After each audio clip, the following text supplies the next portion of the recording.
Hello and welcome to all of our participants. My name is Lori Berman. I'm Vice President of Membership and Development for the Small Business Association of Michigan. Thank you for joining us today for this important topic about innovation. The webinar today is entitled Reinvention, Don't Let the Chicken Drive the Bus. Really looking forward to today's speakers. Special thanks to our viewers who are joining us on Facebook as well as Zoom today. Sarah Miller is here with me, our Vice President of Marketing and Strategic Communications. Sarah has pushed this on to Facebook. We're welcome that you're here today. Sarah will also help us with the question and answers as we go along. Just so you know, today's webinar will be recorded. You'll be able to watch it on the webinar copy, the SBAM website, and our webinar archives. You will see this later today. Without further ado, let me introduce to you our esteemed guests. And let's start off with Cam. Camron is our facilitator today. Camron is a former board member here at SBAM, and he continues to serve our membership on various committees. Cam has spent 25 years leading his studio to create compelling brand strategy, design, and communications for organizations across the state. They repeatedly win industry awards and recognition in national design publications. Cam's brought together two experts in the creative space to help and provide us with a thought-provoking and action-oriented topic. Cam, I'll let you take it away. Thank you for being here today. Oh, hello there. Thanks to SBAM for hosting us, and thanks Lori and Sarah for being a part of this. I'm so glad all of you could join us there that have tuned in or that are watching this later. I think that it goes without saying that we are all experiencing disruption in our daily lives, even though in the creative industry, and it affects the businesses that we're running. And talking with my friends Karl and Sarah here over these last several months, we wanted to find a way to help Michigan small businesses. And we realized that what I think most people need right now is confidence. And not just any confidence, but confidence to be creative. Otherwise, you might be stuck letting the chicken drive the bus, and that's basically making decisions based on fear. And so we wanted to have a title that would reference that concept and hopefully, spark you to be thinking about how to consider moving forward and how to make sure you're on the right bus or driving the right bus. And I think one of the things that we're going to do in this hour is going to share real world examples and exercises that you'll be able to leave this with that'll allow you to make progress immediately. This isn't a future thing. It's not something you've got to wait to be able to put into action. I think we're kind of during this and immediately after, you're going to find some ways to find some success. A couple quick things. Be sure to be snagging a paper and pencil. You're going to need it really soon through this exercise. Now, let's get started. And I want to introduce these two amazing folks. And on my screen, they're over here. So you maybe see me point, just I'm a hand talker here. But Sarah Preisser, who is on this, you'll see her in a minute when she begins to speak. She founded Mindset Talent. So she's now a small business owner. And she's a talent strategist and human-centered design practitioner that has spent over 21 years in the corporate world before she became a small business owner at Mindset Talent, which is to provide leading edge talent practices to organizations of all sizes. So we're super excited to have Sarah as a part of this and to bring some of the really big business thinking down to our small organization level here. And then Karl of Gude Thinking. So Karl Gude of Gude Thinking is a creative thinker, creative thinking advisor who was an award-winning instructor at Michigan State University before he just retired and started his own small business in this consultative world. He was teaching practical courses, sometimes his classes as big as 500 people, on how to jumpstart creative thinking and innovation. And for years before then, he was the director of infographics at Newsweek magazine and the Associated Press in New York City. And MSU recruited him here to come to mid-Michigan. And I got a chance to meet him right after he got here. And I can tell you every student that I ever saw talk about him in this space, every time I've met him, anybody walks away, they're infected with his energy. And I'm super fortunate that you guys get a chance to feel some of that through the computer screen here. And I'm just thankful that both him and Sarah have taken the time to be a part of this. So remember, pen and paper, and let's get started. We're going to dive right in. There is a lot to cover in the next 55 minutes here now. So the three things we're going to touch on are this: yourself. We're going to touch on yourself and the ways that you can make yourself be more creative. It sounds crazy, and we're going to hear some examples about this, but you used to have it. You used to be thinking at a genius level. It's probably what led you to be a small business owner, but we're going to try to uncover some of those things to help you feel a little more confident in that. We're going to talk about your organization and how to create a more creative culture. And we're going to cover tools and techniques overall, just that ignite you and your team's innovative mindset. And in all of that, our first goal is to establish that we all already have this mental tools to make the best of these challenging and tough times. Karl, let's start with you. I've heard you cite a study several times, and I love this, that talks about creativity and how we lose it as we get older. What is the story with that? And where did it go? It's a real study and everything. It's a study by George Land. He even has a TED Talk on it called The Failure of Success. But basically, the study tested kids at different ages and then ultimately adults, quite a large pool of people. They followed the same people through, and they tested kindergartners. Kindergartners were just fearless explorers. They were fearless. They were born into this alien environment. They had to learn about their world that they've been thrust into, and it's what their job is, to learn about their world. They were born fearless, and they tested at the 98th percentile for creative genius, the ability to make connections between different pieces of information in the brain and come up with something new. That's creativity right there. So they were naturals at it. By the time these kids had gotten from their, living at home and being themselves and hanging out in the world and into schools and into life, those numbers started to plunge quite a bit. So by the time they were just 10 years old, that 98% had plunged down to 30%. By the time they're 15, it was down to 12%. Only 12% tested the genius level. By the time they were adults, only 2% of adults now currently test at the genius level for creative ability, this ability to just generate new ideas. But that's good news because we're aware of it now, thanks to George Land. And there are many, many ways that we can dig up that dormant creativity. Our brains are wired to feel safe. So what we like to be safe. So we get the fight or flight mechanism, which when we're judged as we're growing up and you're children, you just bury your uniqueness. You get these messages that you're not okay as who you are. So we bury it, but it's still in there. And so we're going to talk today about is how to get that out of there. Sarah, a saying I heard once was about finding success in business, that you have to milk the cows every day. And right now we have this weird situation where we can't just do what we've always done. Talk about why creative problem solving is more important right now than ever. I mean, I think all of us are experiencing that the pace of change over the past, 10 to 15 years has continued to increase. And in the last 6 months, I think lots of us feel like we've lived like 10 years just in those 6 months. And what we're seeing is that a lot of the systems that used to support us successfully are no longer relevant. They're not doing their job anymore. The context has changed. An example with a lot of my clients, I do strategic planning, and it used to be very common that we would create a 5-year strategic plan or a 10-year. People would say, let's plan for 2020 back in 2000.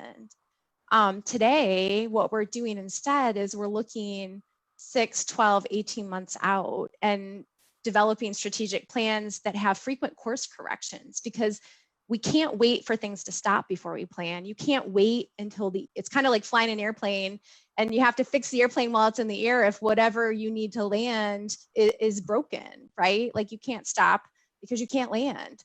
And so working in a context that's continuously evolving requires creative problem solving and having the right mindset. Mindset is so important. So beginning with telling ourselves a story that my creativity is there, telling yourself a story that there is a path through, right? We have lots of different choices that we can make. The path we take might just be a different one than we originally planned or we originally plotted out. But believing it's possible can have an immediate positive impact. I think a great example is Dyson, and Karl, you're gonna. Yeah, I was just thinking about that story about Dyson. Because Dyson, the guy who, for those of you who have a Dyson vacuum cleaner, you raise your hand. Look at everybody who has a Dyson vacuum. I have one, and Dyson was this guy who came along for years and years and years, 100 years. Everybody redesigned the vacuum to be better by designing a better bag. So the question they're asking themselves is, how can I design a better bag, right, to make a more efficient vacuum? Dyson didn't do that. He he realized that there was more to a vacuum than a bag. A vacuum sucks air into a bag. That's what it does, sucks air into a bag. But that's not what he realized. He took the 30,000 foot view instead of the 5,000 foot view, and he decided to think about what is the essence of what a vacuum does, so that you get the most possible answers or ideas. Because if you ask for a bag, you're going to get a bag. But if you ask the question differently, you could get any number of ideas. So he realized that what a vacuum really does is it separates dirt from air. That's really all it's doing, is it's separating the dirt from the air. And what are things out there in the world that can do that? So he came across all kinds of things that do that. And he particularly latched onto this centrifugal force conal thing that sawmills use for emptying out their thing. And it whips dirt around, throws it out to the side, and it slides down into a vat. And that eliminated the bag altogether. So anyway, he came up with a new idea by basically rethinking the question, looking from a broader view and not using that word bag. And so and he came up with something that was now getting him an apartment, one of the most expensive penthouses in New York. There are countless examples of awesome innovation coming from great confinements. I think that's one of the things that we have to be okay with thinking, is that you don't necessarily have to have a huge budget, right? Or a huge team or all the opportunity in the world. And sometimes within those rails is where some of the greatest, opportunities and thoughts can come from. And while things are chaotic and things are changing and we feel like we're chasing everything, it's really hard to think, what are those confinements? Because you can only almost see like this block right in front of your face. And Sarah, when you think about this mindset and that disruption is supposed to be good for innovation, is that really true? And how do you how can you see past that? Or what tools, if they're related, how can we focus on being creative right now when we can't almost even see our feet in front of ourselves? Yeah, you're right. I mean, it's been interesting to watch as we've gone through, the iterations of the pandemic and the confinement that has placed on some of us physically and in our communities, to see the innovation that is born out of that. The reality is that change is hard, right? Like, so people don't make changes often until something's really, really, really not working. Dyson, could have just made a better bag like everyone else. If there had been a vacuum bag shortage, he would have more immediately gone to his idea, which was, well, let's eliminate the bag. We don't really need the bag. I think that chaos and disruption basically force us to act, often much more quickly than we would have otherwise. What I've observed in my community is our city council and local government has been talking about wanting outdoor eating in a big space for 10 years, probably. We've been having this conversation, the zoning and the rules and the regulations and the concerns and the risks. I mean, when it became clear that the only way we could open our small restaurants up and keep them in business during this was to eat outside, an outdoor eating garden like sprung up overnight. Roads are closed, picnic tables are out, people are eating 24 hours later. It was amazing to see how quickly that happened. One of the things I think that we have to all be aware of for ourselves and for organizations, and also I think giving grace to the small businesses and organizations around us that are trying to take these kinds of risks, is that often you're going to make mistakes. So 24 hours after we had downtown eating, we realized, wow, people can have open containers, and we happen to have a lot of students, and now they're standing in line for hours, not recognizing social distancing. So we had to do a quick course correction.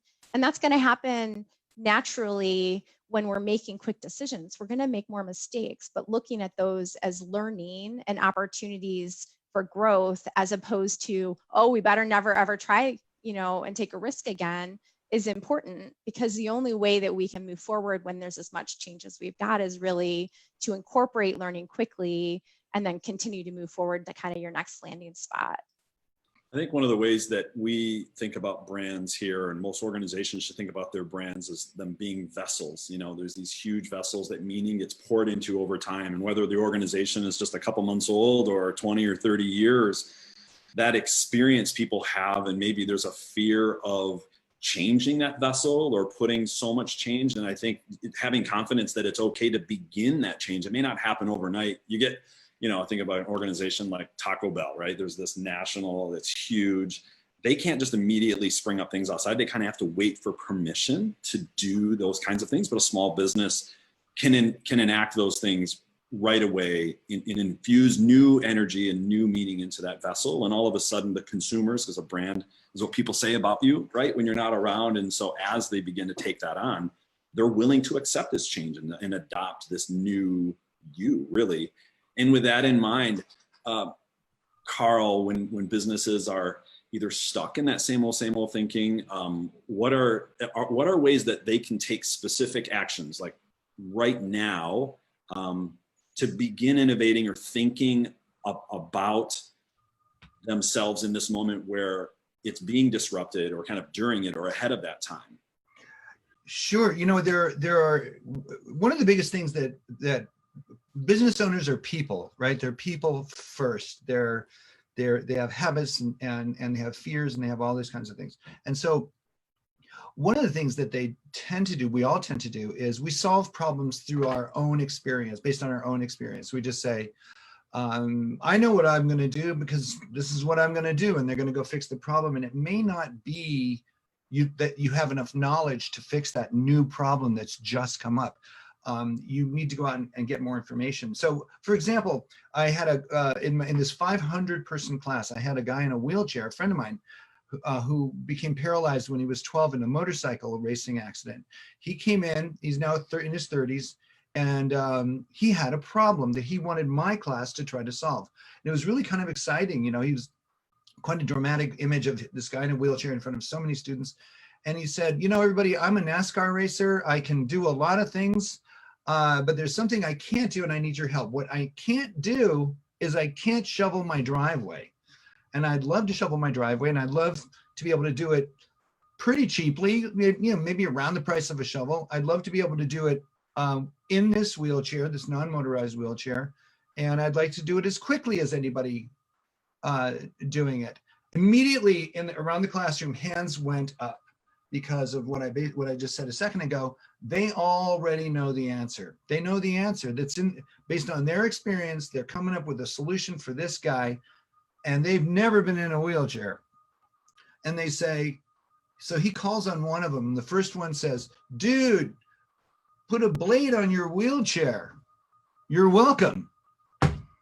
Like he had never thought of that. And so I said, how many of you in this room thought of a blade on the front of your wheelchair, of his wheelchair to, bulldoze the snow? And about 200 plus hands went up. And I said, that's your first idea. You never want to go with your first idea because everyone's already thought of it, or your second or your third. And another person yelled out, get a carport, build a carport. Another kid said, get the kid next door. None of those satisfied his constraints. And so we use design thinking principles, which Sarah's going to talk about in a minute, but we use design thinking principles in that class, which led a young woman, a sophomore, to come up with a brilliant design that was so amazing he wanted it installed at his house the next day, and it didn't even involve a shovel, because she looked at it like Dyson from a broader perspective, and he didn't use the word shovel because as soon as you put a noun into a question, like how can we use a shovel to clear the snow in our driveway? How can we build a bridge across a river? If you ask for a shovel, you're going to get a shovel. If you ask for a bridge, you're going to get a bridge. If you ask for a bag, you're going to get a bag. So eliminate the nouns and come up with verbs instead. And she said, how can I get rid of the snow or prevent the snow from building up on his driveway? And so by thinking of it that way, it expanded the opportunities to all kinds of solutions, So what she wound up coming up with was not a shovel at all, and no snow would go on the driveway. Basically, she got a little cheap sprinkler and attached it to a vat, a plastic vat with a little pump, and she put a cooling fluid, windshield wiper coolant in it, antifreeze, and a saline solution, and that would sprinkle a few times before and during a snowstorm to prevent any kind of buildup. So that is a new way of thinking based on learning about the guy in the wheelchair and what he is capable of doing and the physics behind why a wheelchair won't be able to plow snow. So she did a ton of research to understand what it was like to be that guy. And that's called human-centered design. It's like we sometimes give ourselves the answer in how we're asking the question, you know, like it's like naturally going to the solution because of what you've just asked yourself. Right, you're building the solution into the question. Yeah, so instead you're saying back up to 30,000 feet, reframe their question. What is the real need or opportunity or challenge? And sometimes when I sit with the clients and I say, what's the problem? And well, we don't have any problems, you know, it's, yeah, you're okay. You don't have to say the word problem. You don't have to say the word challenge. But if you're thinking about opportunity, and what an entrepreneur is, you're solving problems that, you know, the world may not have figured out a solution to, or you think you've got a better mousetrap, thinking about it from farther away. Sarah, talk a little bit more about design thinking then, and what are some other ways to be thinking about this and considering it moving forward? So I think, I mean, the first premise that comes to mind in terms of design thinking, which actually doesn't mean thinking like a graphic designer, even though it kind of sounds like that, is problem framing. So making sure we're looking at the right problem, we're solving the right problem, we haven't backed ourselves in, is really, really important. Design thinking, if you Google it, you will find tons and tons of information about this online, but it's essentially a set of methods or activities that you can do that help you work through a problem and help you kind of hijack your brain. So bypass the judgmental brain that Karl talked about and essentially get at the truly creative, innovative ideas that you may not have even considered were the problems that you had at the onset. There's an example that I often share because I think it brings to life what might be different, you know, approaching a problem as a design thinker versus a non-design thinker. There's a building that, you know, it's 30 floors tall and it has an elevator, and the building admin begins to get complaints about the speed of the elevator. The tenants are complaining, they're like, it's so slow, we have to wait forever. And so it's a new building, it's a new elevator. They bring out the engineers, and the engineers look at the elevator and they say, well, it's going to cost, you know, $500,000 for us to speed this thing up. And the building admin's like, we can't spend $500,000. We haven't even gotten the money for the building that we just built. And so they brought in a design thinker, and the design thinker stood there for half an hour and observed the people and said, I have a solution. It's going to cost you $50. And he was like, 50, like 50, as opposed to $500,000. And he said, yeah, he said, I think you should just hang up a mirror. And the building admin kind of looked at him and he said, because the problem is not that the elevator is too slow, it's that people are bored. The real problem is that people are bored and people like to look at themselves. And so if you put a mirror up next to the elevator, you won't get complaints anymore. People will look at themselves, they'll fix their hair, and they'll wait. And so I think that, you know, paying attention to what's the real problem we're trying to solve saved that guy almost $500,000. And I think that often, you know, we go after it's a shovel, it's a bridge, it's a faster elevator too quickly, when if we took a step back further and really got at the root, we would have a clearer understanding of what we needed to go after to address the challenge.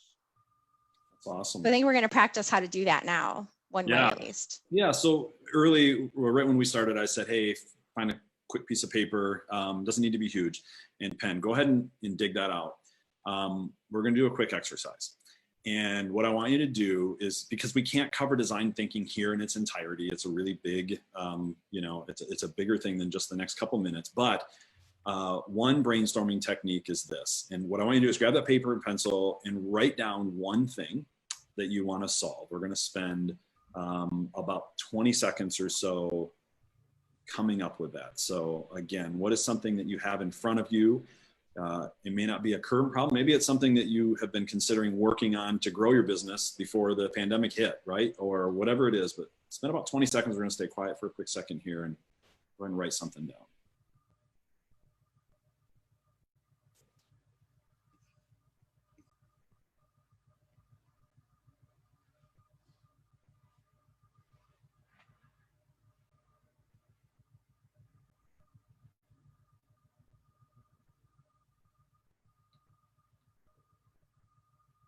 Okay.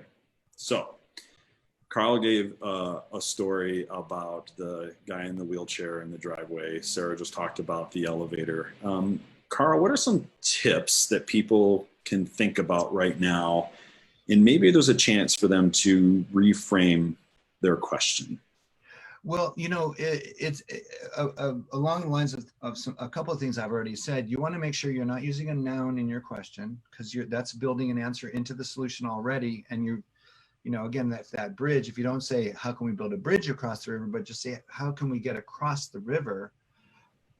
If you ask for a bridge, you're going to get a bridge. But if you just say, how can we get across the river, there are so many more opportunities for ideas like tunnels and trampolines and everything, all kinds, ferry boats. I don't know, I'm not a river guy.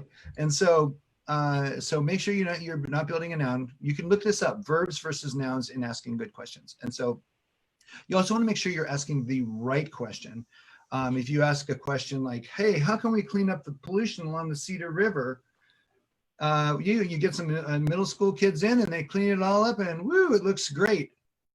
2 months later, it's all polluted again. So the question you want to maybe asking is much, much deeper, which is how can we prevent the river from polluting? So make sure you're asking the right question so you don't spend a lot of time and resources on the wrong one. And make sure you frame it as a question. Just say, how might we blank, blank, blank? How might we, and in comes your verb and in comes your thing. So how might we offers your team and you opportunities to throw lots of different possibilities out there. And lastly, when you're thinking of ideas, you want to write down, as Sarah, I think will explain a little, as many ideas as possible. Just stream of consciousness ideas, not just one, and don't overthink it. Bypass that brain. Just stream of consciousness. I think that's a start. Yeah. Sarah, talk about some of the methods in kind of solving this. And just as a kind of a heads up here, what we're going to do is we're going to hear a little bit from Sarah about some tips. Then we're going to do an exercise where we're going to spend 3 minutes. I'm going to put on some cool music. And you're going to spend 3 minutes working on these initial thoughts about how to solve the problem. And then after that 3 minutes, we'll continue. Go ahead, Sarah, with some maybe tips on how to think about the problem that now we've maybe reframed. So I think you've all got a problem on the paper in front of you, and I would take a minute and check it before we go through the activity, right? So did you put a noun in it? Did you make it too narrow?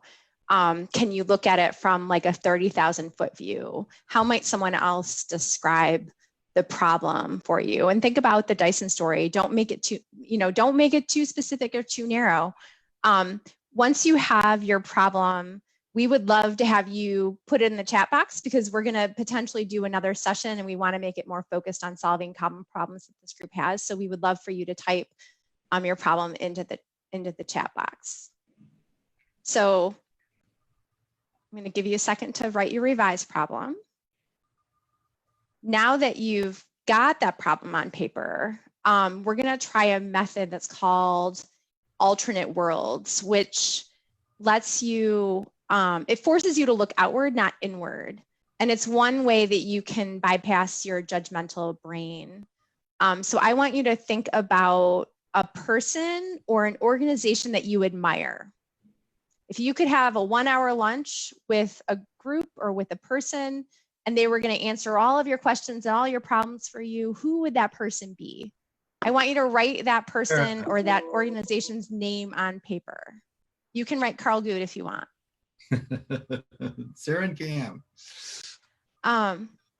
So now that we've got the problem and that person's name, I want you to spend the next 3 minutes, and we're going to start a timer for you. So let me give you the instructions, and then I'll hand to Cam, who will turn on the timer. But what you're going to do is you're going to spend the next 3 minutes writing as many ideas as you can from that person's perspective. So how would that person solve your problem? And I'll warn you that the first couple ideas will come easy, right? They'll say, it's a shovel, it's a bridge. And you need to write those down.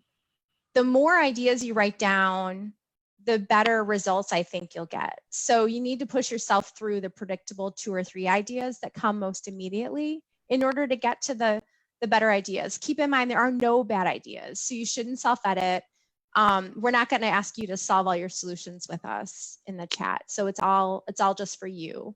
We just want you to list as many as you can possibly think of. And it's important to stay focused. This can be one of those things where you decide like, oh, I'm going to check my email, or I'm going to send a couple texts. This is like the stuff that you're going to benefit from. So I encourage you to participate for the next 3 minutes, really pushing on what are all the ways that that person would solve your problem. Okay.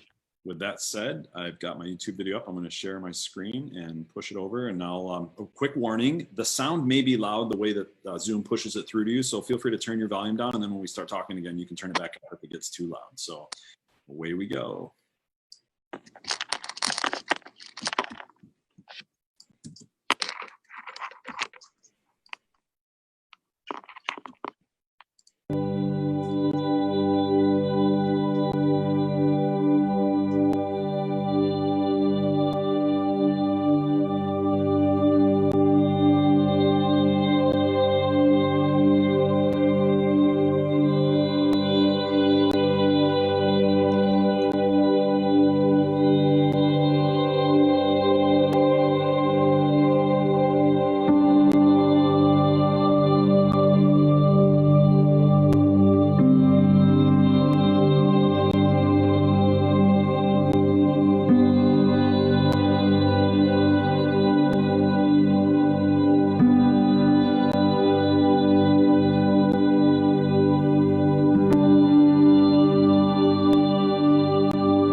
Okay, are we back? That was so relaxing. I know.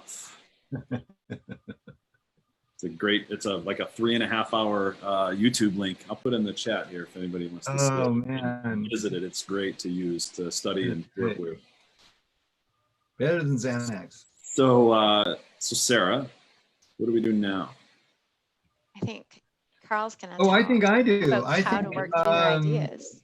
Yeah. So now. So what you do now is hopefully you have some ideas. If you weren't just stuck on one, you were able to sort of flow out a few ideas. Now, the important thing to remember about these ideas is you're not looking for the exact right idea that, oh, well, none of these ideas will work. You're looking for ideas that might spark other thoughts, especially the crazier they are, or spark conversations in other people on your team who go, that particular thing won't work, but what if we combined it with his idea and that sort of thing? And you can start building on these ideas. I remember a kid in one of my classes on the snow thing. He had this idea for clearing the snow of just spraying meat spray smell stuff all over the snow, spraying meat smell, and then releasing a pack of dogs on that snow. And it's like, what? That's like insane. Where did you get the dogs? Where are you going to get the meat smell? I mean, the neighbors will complain. But the point was, it wasn't that. But the point was, what can you mine from that idea? So you might be getting the concept like, well, maybe what he's really talking about is a lot of little things picking at the snow instead of one big shovel thing. A lot of little things picking away and pulling it away, and they're attracted to something. And maybe people build on that. It's a little extreme, but that's why crazy ideas can actually work. And so what else? Yeah, so remember, in the end, they're just an idea, and it's not the solution at this point. And if you don't think of any the first time, go back and try it again. Think of a different person you admire. Keep doing that until something starts to gel and you start feeling like you're onto something. I think that often people, even in leadership positions like we may be in running our businesses, even our clients or our staff may come to us to solve a problem, and sometimes you're fixated on, oh, this is what we've always done before, and you kind of give them that guidance or guidelines. And I think back to one of the examples from one of our clients came to us and said, hey, we want you to design a mobile billboard for us for a new student checking account that we're promoting during Welcome Week at this university here. And we want to drive the mobile billboard down Shaw Lane, and how much is it to design that? And I first question back to them was, what is your budget on buying a mobile billboard? And when they said, I think $2,500, when we brought it back to the team and I went back to them and I said, well, what if instead of paying $2,500 to rent that mobile billboard, would you give us $2,500 in $5 bills? And they were super confused. And basically we went through this process and we said, well, what are you really trying to do? And they said, well, we want to open new student checking accounts. And when they really started asking the question, well, what does that really take? It takes a social security card, a driver's license, and $5. And we thought, well, what if we just gave the student directly $5 and said, basically walk across the street and open a student checking account on us? And so what we did is we made this little stamp, what looked like a stamp. It was a clear removable sticker because they told us we couldn't deface federal property. And then we hid it and we put it in certain places and kids were finding it, and we had videos and photographs of them doing it. And they opened more student checking accounts in that short period than they had in the previous school year. And it was just, again, going back to what are we really trying to do? We're trying to open student checking accounts. We're not trying to design a mobile billboard. And so I think thinking about that way. And Sarah, talk a little bit more about that revised problem and some of those issues here in this alternate world of thinking. So I think pretty early in my career that one of the things I learned was that what someone came to me and told me was the problem wasn't always the problem, right? And I became skilled at asking a million different questions. A method that works pretty well that comes from, it was a method that was used by the Boy Scouts to take a really critical look at something from all different angles that is pretty easy and would be good for folks to try. If you're not sure you have the right problem, is called Rose, Thorn, Bud. And we can put it in the chat so people can Google it. There's a ton of videos that tell you how to do it. But essentially what Rose, Thorn, Bud is you get a group of people together virtually or in person from a distance, if that's what you want to do. And you have them spend 3 minutes brainstorming all the positive strengths of something. So if it's your customer service, if it's your facility, you can box it to say, this is what we want to focus on. Maybe it's big and it's like, we want to focus on our company culture. They spend 3 minutes writing all of the positives. What are all the good, strong things? And they typically do that on pink Post-it notes, which is important later. You spend 3 minutes brainstorming all the negatives. So what are all the weaknesses or the thorns?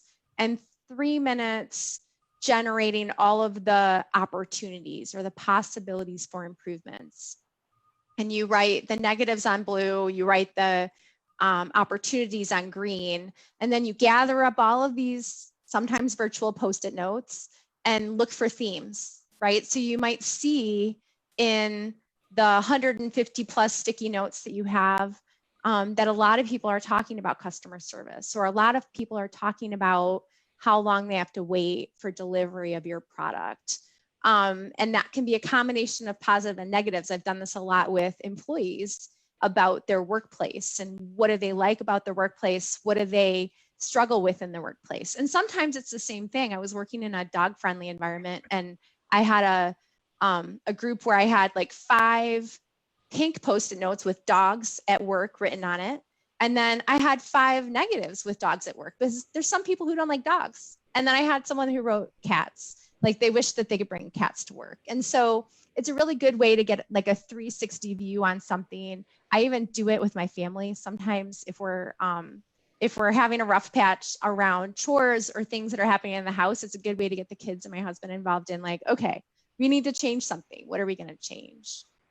I think the thing to consider as you're doing this is you may spot some things that you didn't know before. And it is, going back to what Karl talked about, a way to solicit input and understanding from the people who have the problems, as opposed to just what you feel like you already know about the situation or the challenge.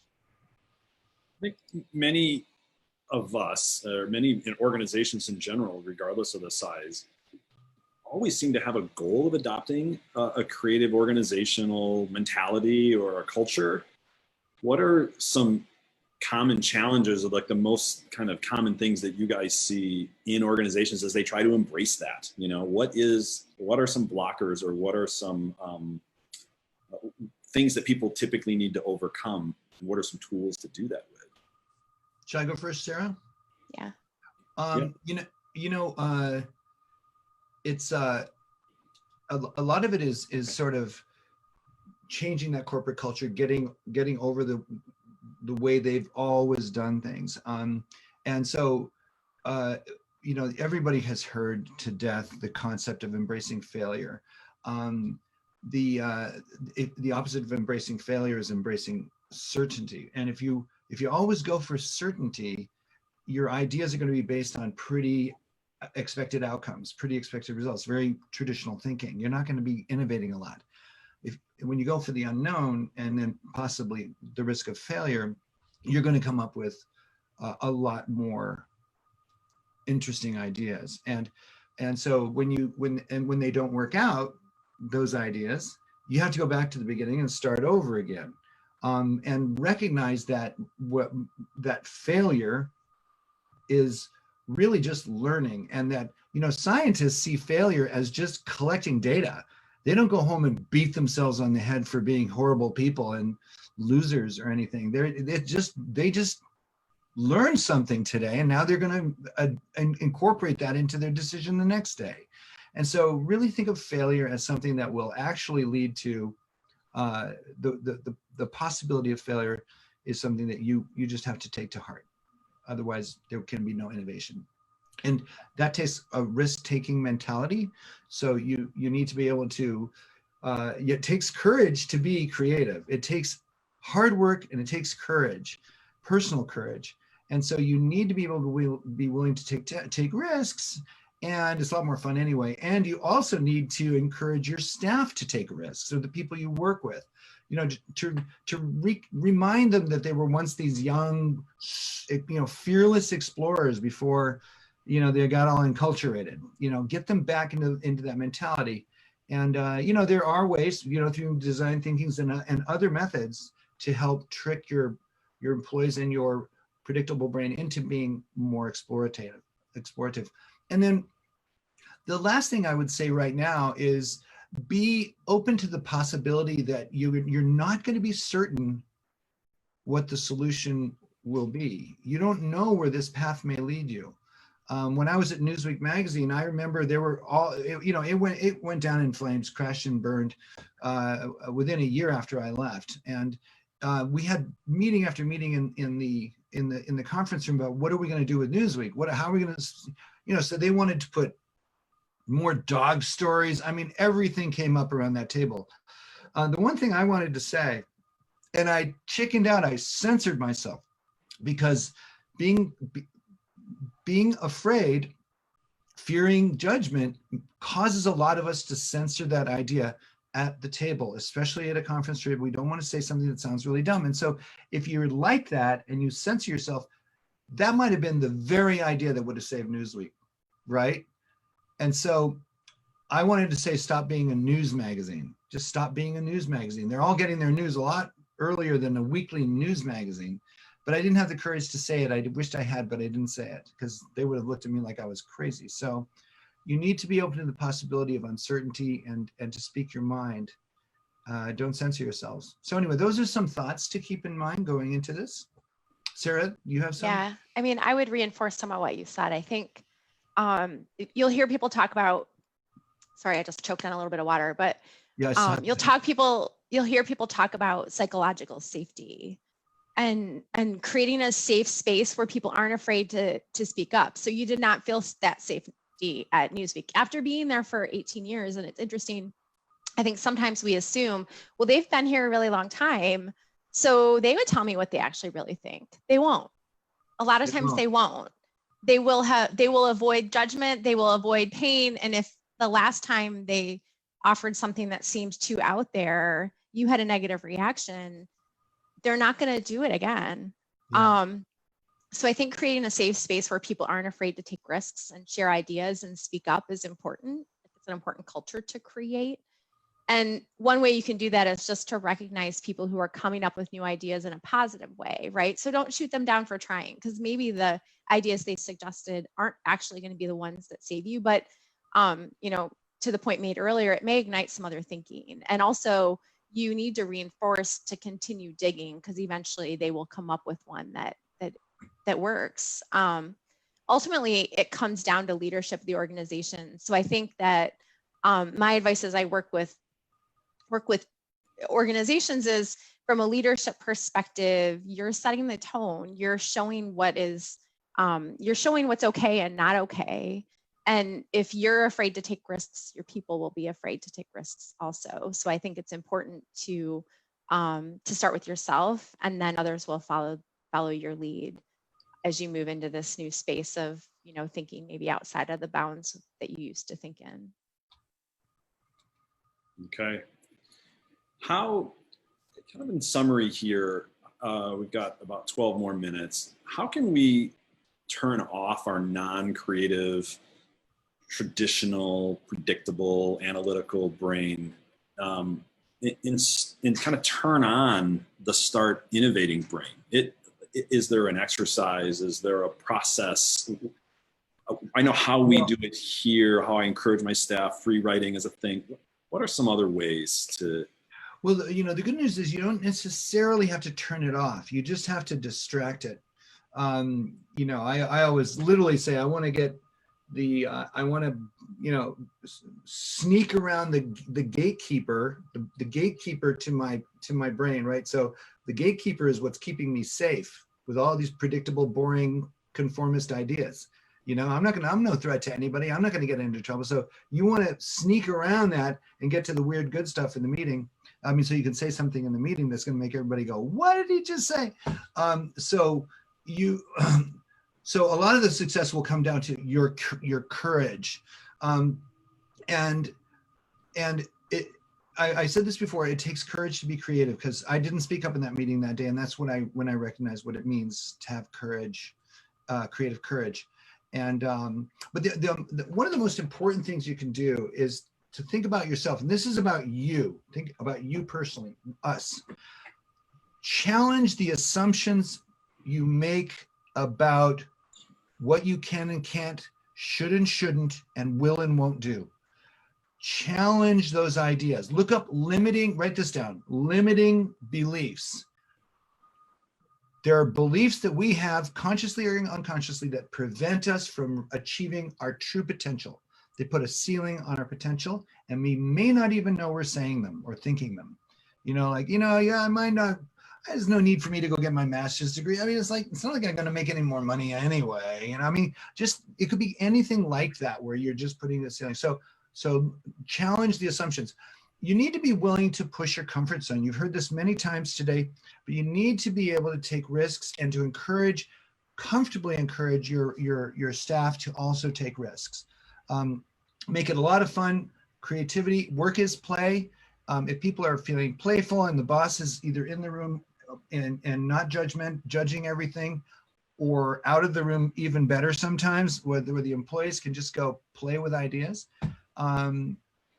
You're encouraging them to be risky and to take risks. And to take risks, you have to be willing to cross to the other side of fear. You have to be willing to push your comfort zones, to walk into that haze of fear. Because once you get through to the other side, there's a tremendous ego boost of having accomplished something that's incredible. Creative ideas that you actually come up with, amazing serotonin rush, dopamine, mind-boggling. And it's worth it. Best drug around. And lastly, I want two more things very quickly. You want to employ proven techniques like we're talking about here. There's the design thinking one. Design thinking is a longer methodology, a step-by-step methodology, but within that, there are other techniques like for brainstorming. That's a subset of design thinking. So for example, there's a technique called Scamper, which you can look up. Each letter stands for something that is an action you can take when you're thinking about a problem. So the S stands for substitute. Is there something I can substitute instead of this? Like instead of dogs snarling and eating my snow, is there something I can substitute? C stands for combine. So look up Scamper. It's a good way to trick your brain into thinking of new ideas. Another one I'll say is forced association. There's also a subset of that called word association. Forced association is cramming two things together that no one ever thought would go together. For example, if you can look up the video on YouTube, smart car pong. You know those cute little smart cars? They're playing ping pong, and look up smart car pong. Clearly the people who thought of this combined selling cars, their car, with their audience's interests, which is gaming, and they combined them into a really cool commercial. It's not cars driving over boulders or speeding on the salt flats of all those car commercials you expect to see. So look up forced association and Scamper. The other thing is, lastly, I will say, get your curiosity on, because as that fight or flight takes over from when you were a kid and you start burying your uniqueness and you start being told what America values or your country values, like STEM is more important than your painting or all these things, you bury your uniqueness and your curiosity starts to go with it. We're born with enormous curiosity, which is why we learn so quickly about this world, but it goes away. Kids will play the same video game for 700-800 hours. They'll flip on TikTok. Do you know? They're all just getting very little actual input from good knowledge. So get that curiosity on. And those are my main ones, I think. We have time for one question, and this is so relevant right now to today. I think any organization, any size, anywhere, not just in America, but in the world. And the question came in actually in the form of just one word, which I thought was really interesting. And it was the word diversity. It's such a huge question in such a small word. What are ways that people could consider tackling that? Sarah, from kind of these big organizations, how would they consider tackling that, to how would we think about in our world, right? I mean, this is perfect for framing, because we have to frame what diversity really means, not just to us, because this isn't just about us or me as a person, right? It's about the people who are around the organizations that we serve, et cetera, et cetera. Yeah. I mean, it's a great question. Obviously, it's one that all organizations are thinking about. A lot of the work that I did when I was at Accenture was around, setting targets in terms of like gender diversity, minority diversity, to make sure that we had a healthy mix. The thing that I think is important for us to realize is when you pull together people in a workplace, you pull together people in a brainstorming situation, the more diverse the participants in thinking, in life experience, in background, all of the different ways that people can be different, not just gender and ethnicity, you will get a better outcome because it forces in that room or in that organization the same type of benefit you get when you do alternate worlds where you're trying to imagine a different experience. You've got more experiences to combine to ultimately come up with a path forward. So we know that diversity benefits businesses. There's been a ton of studies that talk about how having a more diverse workforce actually drives greater inclusion, so people feel good and want to work there, and also the business results that they get from a financial perspective are better in terms of outcomes. So it makes sense from a human side as well as from an economic side. I don't know if you want us to do a how might we encourage greater diversity, across our Michigan small businesses. We could probably do a whole session on that. Yeah. It's definitely an interesting question, but I think considering how to be inclusive and kind of walk through that fear that Karl talked about, where you're open to the possibility that this person knows or believes something that you don't quite understand, and genuinely looking for the opportunity to ask and listen and have an even exchange about the differences in your experiences is not dissimilar from what we're encouraging people to do in terms of getting back in touch with their creativity. That's great. Yeah, that's so great. I don't know that I could add anything to that. Karl, any thoughts on that part? I was thinking of diversity. I was trying to think of it from a slightly different perspective, and I was just thinking about, it really actually does. It's so true what Sarah said about the more diverse voices and experiences you have at the table when you're trying to brainstorm solutions, just the more incredible the ideas are going to be. And they're going to fire off each other in all kinds of synapses and explosions and chain reactions. The opposite being, a bunch of white males like myself, older white males, making legislation for, for example, for what a woman can and can't do with her body. Those are the way people typically solve problems.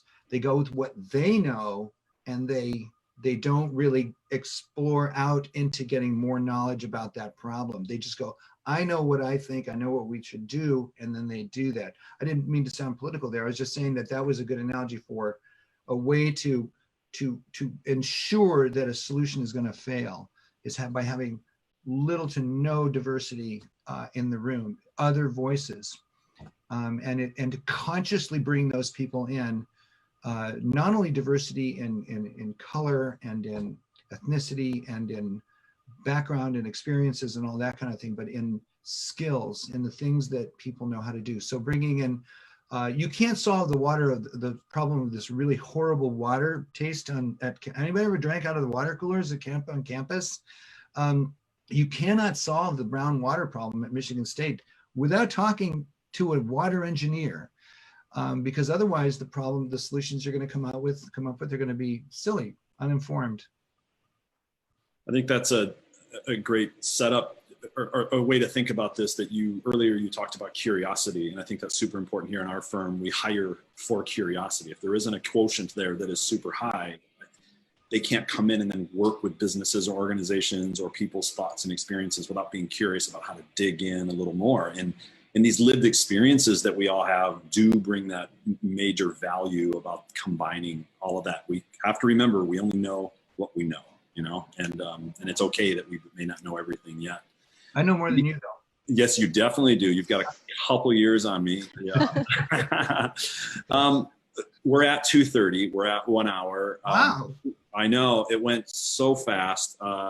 Thank you so much, Sarah Preisser and Karl Gude, for joining this chat. Obviously, thanks so much to SBAM, Lori and Sarah, for hosting us and giving us the chance to kind of really work through or begin part of these kinds of conversations. And we knew going into this that we would only know what we knew about this part of it, and we knew there would be more. And so there's so many questions have come in and things that we know we want to express further. And so we are going to do a second session.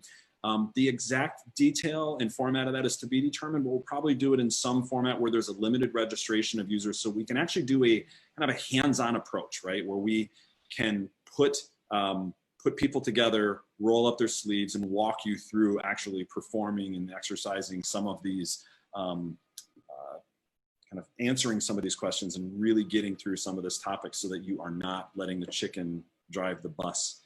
What a fun title that you let us bring to you. Thanks for trusting it and joining us, everybody. And again, thanks, Sarah and Karl. And I'll turn it over to Lori and Sarah to hang up the video session. And best wishes to everybody, and good luck getting through the rest of this. And hopefully we see you at another one of these in the future. Yeah, and I just want to say, feel free, everybody, to find me on LinkedIn or Facebook. I'm a friendly guy. Just, go for it. He is, and enjoy it. And I think we're all open to this too. Sarah, thanks so much for joining. Yeah, thanks so much for having us. It was a great conversation. Thanks, Lori. And thank you again for being here. And Sarah Miller, thank you for assisting as well. We're happy to have you. And next week, we have another webinar coming up. This one will be presented by Shepherd Advisors, talking about uncertainty. We know it can be unsettling. This will be a webinar to help you manage through some of that uncertainty and pivot your business. So visit the SBAM website for that. Thrilled that you would like to do another session on this. We'll definitely take you up on that. So watch your email and watch this space for more information. So thank you again for joining us, everyone. Special thanks to Sarah, Cam, Karl, and Sarah Miller at SBAM. All right. Take care, everybody. Thank you, everyone. Thank you.